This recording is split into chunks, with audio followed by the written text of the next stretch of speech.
முருக பக்தர்கள் அனைவருக்கும் அடியனின் வணக்கம். சக்தியும் நானும். முருகப்பெருமானுடைய அண்ணன் விநாயகரை பற்றி கொஞ்சம் பார்க்கலாமா?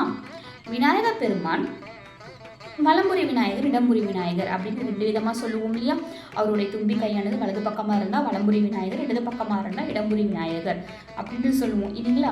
தெருக்களுடைய முக்குடலில், முனைகளில், நம்ம வீட்டோட வெளியிலலாம் வச்சுருப்போம் இல்லையா?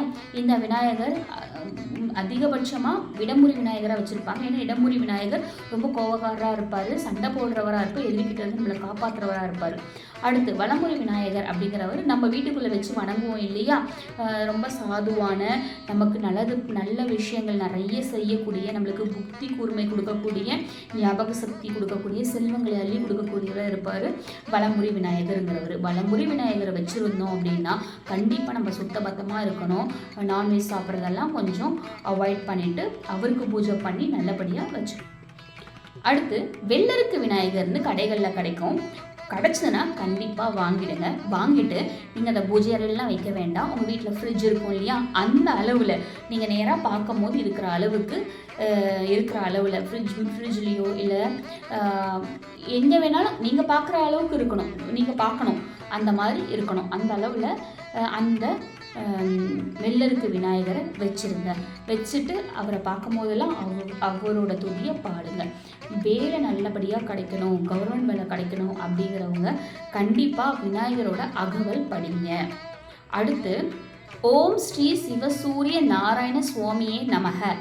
ஓம் ஸ்ரீ சிவசூரிய நாராயண சுவாமியே நமக.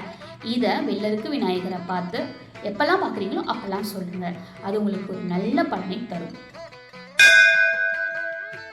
என்னென்ன பொருள்களில் செய்த விநாயகர் என்னென்ன பலன்களை தருவார்னு நான் ஒரு பதிவு கொடுத்துருக்கேன். அந்த பதிவோட லிங்க்கை இந்த வீடியோ கீழே கொடுக்குறேன், போய் பாருங்கள். அந்த மாதிரி செஞ்சு நல்ல பயனை அடையுங்க.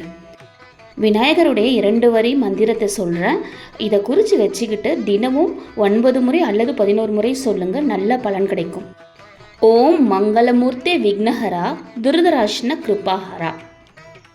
திரும்ப சொல்கிறேன், மங்களமூர்த்தே விக்னஹரா திருதராஷ்டிர கிருபாஹரா.